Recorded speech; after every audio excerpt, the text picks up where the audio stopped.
नमस्ते दोस्तों, आप देख रहे हैं देववाणी, जहां आपको मिलती है भक्ति और ज्ञान की पवित्र आवाज। नमस्कार। आज के इस विश्लेषण में हम एक बेहद दिलचस्प विषय पर बात करने वाले हैं, भगवान विष्णु के अवतारों से मिलने वाली जीवन की सीख।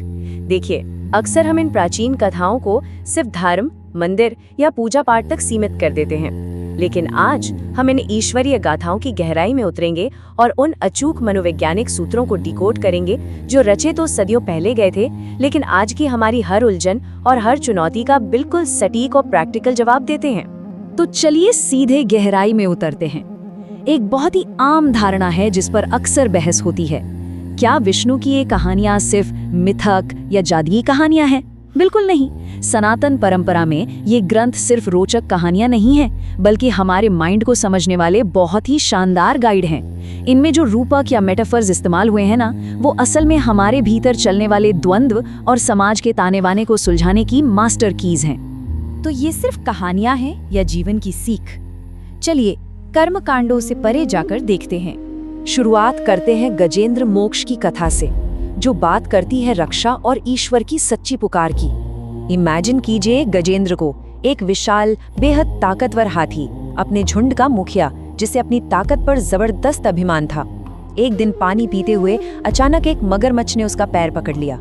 गजेंद्र ने खुद को छुड़ाने की पूरी ताकत लगा दी और ये संघर्ष कोई 1-2 दिन नहीं बल्कि बहुत लंबे समय तक चला। लेकिन पानी के भीतर तो मगरमच्छ भारी पड़ेगा ही ना। जब गजेंद्र की अपार शारीरिक शक्ति पूरी तरह जवाब दे गई, परिवार वाले भी थक कर चले गए और मौत बिल्कुल सामने खड़ी दिखी, तब उसने पूरी तरह हताश होकर लेकिन 100% विश्वास के साथ भगवान विष्णु को पुकारा। सूंड में एक कमल का फूल उठाया और खुद को पूरी तरह सरेंडर कर दिया। और बस इसी सच्ची पुकार ने सुदर्शन चक्र को उसकी रक्षा के लिए विवश कर दिया। यहाँ सबसे गहरा साइकोलॉजिकल लेसन क्या है? अहंकार का पूरी तरह त्याग। हम अक्सर अपनी ताकत, पैसे या पद के गुरूर में सोचते हैं कि हम हर प्रॉब्लम अकेले हैंडल कर सकते हैं। गजेंद्र मोक्ष हमें बताता है कि ये सेल्फ रिलायंस या मैं सब संभाल लूंगा वाला जो भ्रम है ना, वो बस एक भ्रम ही है। जब कोई ऐसा क्राइसिस आता है जहां सारे भौतिक सहारे फेल हो जाते हैं, तब ये भ्रम टूटता है। और जब इंसान अपनी ईगो को साइड रखकर बिल्कुल सच्चे मन और शून्य भाव से यूनिवर्स की उस सुप्रीम पावर को पुकारता है, तो मदद हर हाल में पहुंचती है। समर्पण ही सबसे बड़ी शक्ति बन जाता है। शारीरिक खतरे से आगे बढ़कर अब वैचारिक खतरे की बात करते हैं। प्रहलाद और नरसिंह की कथा, जो सच्ची भक्ति और निर्भयता का प्रतीक है। अब जो बात यहाँ सबसे दिलचस्प है वो ये है कि कैसे एक ही परिवार में दो बिल्कुल अपोजिट विचारधाराएं टकराती हैं। एक तरफ है पिता हिरण्यकशिपु, पूर्ण अहंकार, असीमित सत्ता और क्रूरता का प्रतीक, जिसने खुद को ही भगवान घोषित कर दिया था। और दूसरी तरफ है उसका बेटा, छोटा सा बालक प्रहलाद, जिसके चेहरे पर गजब की शांति है। ये निडर भक्ति का तेज है। हिरण्यकशिपु ने अपने ही बेटे को आग में जलाना चाहा, पहाड़ों से गिरवाया, जहर तक दिया, लेकिन उस नन्हे बच्चे ने अपनी आस्था की डोर नहीं छोड़ी। उसका विश्वास इतना पक्का था कि उसने इतनी भयंकर क्रूरता सहने के बाद भी सत्य का मार्ग नहीं बदला। इससे एक बात बिल्कुल शीशे की तरह साफ हो जाती है, सच्ची भक्ति में डर के लिए कोई जगह होती ही नहीं है। जब अधर्म और क्रूरता अपनी पीक पर पहुंच गई और हिरण्यकशिपु ने प्रहलाद से पूछा कि कहाँ है तेरा भगवान, तो बैलेंस मेंटेन करने के लिए भगवान ने खंबे को चीरकर आधा नर और आधा सिंह यानी नरसिंह अवतार लिया। ये रूप बहुत उग्र और भयानक था, लेकिन सोचिए, प्रहलाद के लिए ये परम शांति का सोर्स था। ये घटना इस बात का सबसे बड़ा सबूत है कि जो लोग सत्य और धर्म के रास्ते पर टिके रहते हैं, उनके लिए ईश्वर किसी भी नियम को तोड़कर किसी भी रूप में आकर उनकी रक्षा करते हैं। चलिए अब इस नैरेटिव का स्केल थोड़ा और बड़ा करते हैं और चलते हैं ब्रह्मांडीय संघर्ष की ओर, जहां बात आती है धैर्य, ज्ञान और विनम्रता की। बात हो रही है समुद्र मंथन की। देवताओं और असुरों ने मिलकर अमरत्व का अमृत पाने के लिए एक पूरे महासागर को मथने का जो अविश्वसनीय प्रयास किया, वो किसी एपिक से कम नहीं है। अब इस प्रोसेस में शुरुआत में ही हलाहल नाम का भयानक विष निकला, जिसे भगवान शिव ने पी लिया। उसके बाद कई दिव्य चीजें निकली, लेकिन असली ड्रामा तब शुरू हुआ जब फाइनली अमृत कलश बाहर आया। उसे देखते ही दोनों पक्षों में हाहाकार मच गया, युद्ध की नौबत आ गई। और इस हिंसक विवाद को किसी बल से नहीं बल्कि भगवान विष्णु के मोहिनी अवतार ने अपनी कुशाग्र बुद्धि से बिल्कुल शांति से सुलझा दिया और देवताओं को अमृत पिलाया। ये पूरी घटना ना ब्रह्मांडीय धैर्य यानी कॉस्मिक पेशेंस का एक मास्टर क्लास है।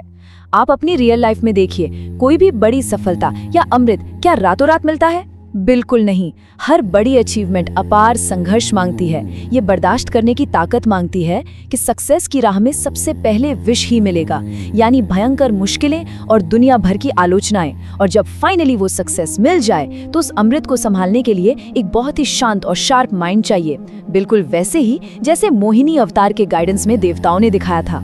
इसी कड़ी में आगे बढ़ते हैं वामन अवतार की ओर और देखते हैं कि कैसे एक विशाल अहंकार का पतन होता है।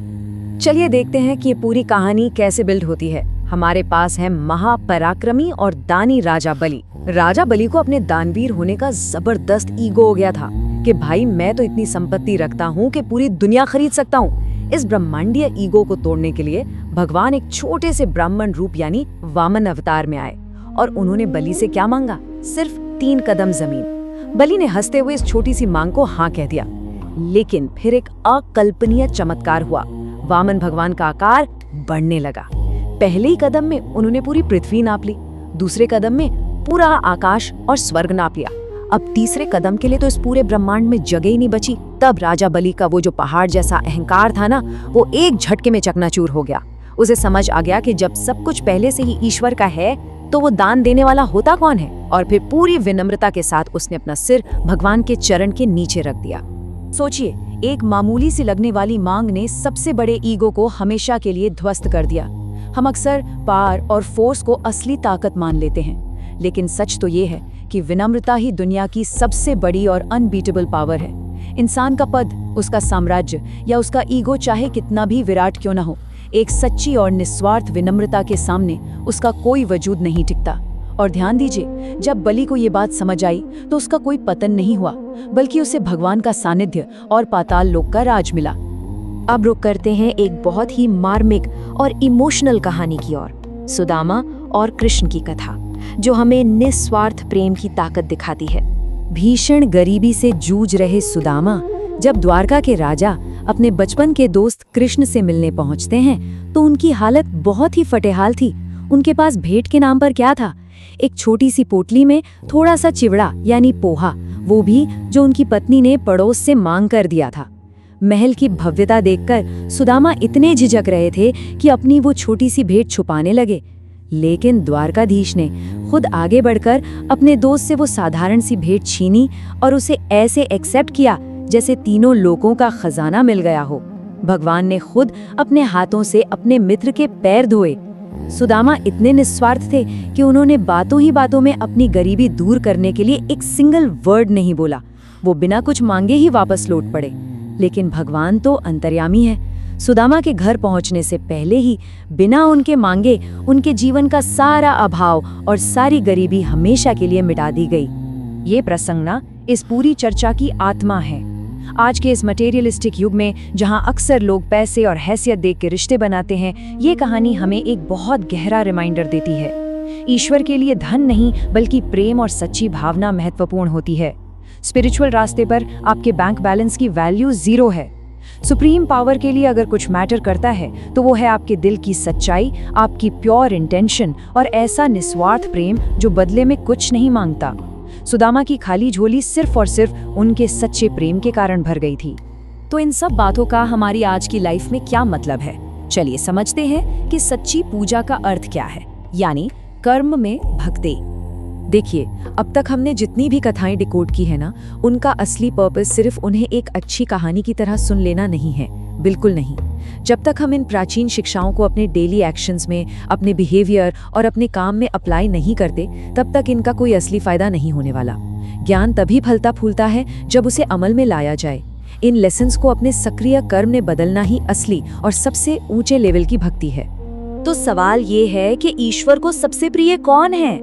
क्या वो जो सिर्फ दिखावे के लिए बड़े बड़े अनुष्ठान करता है? जी नहीं, ईश्वर को वो प्रिय है जो अपनी लाइफ में 3 बेसिक उसूलों को फॉलो करता है। पहला, जो हर मुश्किल सिचुएशन में भी सच बोलता है और ईमानदारी का साथ नहीं छोड़ता। दूसरा जो निस्वार्थ भाव से दूसरों की मदद करता है बिना ये सोचे कि इसमें मेरा क्या फायदा है, और तीसरा जो हमारी इस भाग-दौड़ भरी लाइफ के बीच भी बिल्कुल सच्चे और एकाग्र मन से उस परम शक्ति को याद करता है। ये बात एकदम क्रिस्टल क्लियर है कि सच्ची शांति और आध्यात्मिक विकास के लिए हमें किसी महंगे दिखावे की जरूरत नहीं है, बल्कि हमारे कर्मों की प्योरिटी ही सबसे ज्यादा जरूरी है। तो सबसे क्रूशियल पॉइंट ये है कि अगर हम इन सभी जीवन सूत्रों को एक साथ रखकर देखें तो पूरी तस्वीर कुछ इस तरह बनती है। गजेंद्र की घटना हमें अपना ईगो ड्रॉप करने की सख्त वार्निंग देती है। प्रहलाद की कथा हमें बिना डरे सच्चाई के रास्ते पर खड़े रहना सिखाती है। मोहिनी अवतार बताता है कि बड़ी सक्सेस के लिए सिर्फ ताकत नहीं बल्कि अपार धैर्य और कुशाग्र ज्ञान दोनों चाहिए। वामन अवतार हमें दिखाता है कि सत्ता से बड़ी पावर विनम्रता में है, और सुदामा की कथा निस्वार्थ प्रेम की वैल्यू प्रूव करती है। आप देखिए, ये हर एक अवतार सिर्फ पूजने के लिए नहीं है, बल्कि ये हमारी डे टू डे लाइफ का एक बहुत ही अचूक साइकोलॉजिकल और प्रैक्टिकल दर्शन है। और अब इस पूरे एनालिसिस के एंड में एक ऐसा सवाल जो हमें खुद से पूछना चाहिए, आज के इस मॉडर्न और भाग दौड़ भरे युग में आपके लिए सच्ची भक्ति का असली मतलब क्या है? क्या ये सिर्फ कुछ घंटे मंदिरों की चारदीवारी तक लिमिटेड है, या फिर ये हमारे रोज के फैसलों, हमारे बिहेवियर और दूसरों के साथ हमारे बर्ताव में भी लगातार दिखनी चाहिए? क्या हम आज अपने भीतर के प्रहलाद को जगा पा रहे हैं? इसी पावरफुल और सेल्फ रिफ्लेक्टिंग थॉट के साथ आज का ये विश्लेषण हम यहीं समाप्त करते हैं। इन लेसन्स पर सोचिएगा जरूर और इन्हें अपने कर्मों में उतारते रहिए। तो दोस्तों, आज की वीडियो में बस इतना ही। अगर आपको ये वीडियो पसंद आया हो तो इस वीडियो को लाइक करें, शेयर करें और हमारे चैनल को सब्सक्राइब करना न भूलें। बेल आइकन को जरूर दबाएं ताकि ऐसी धार्मिक और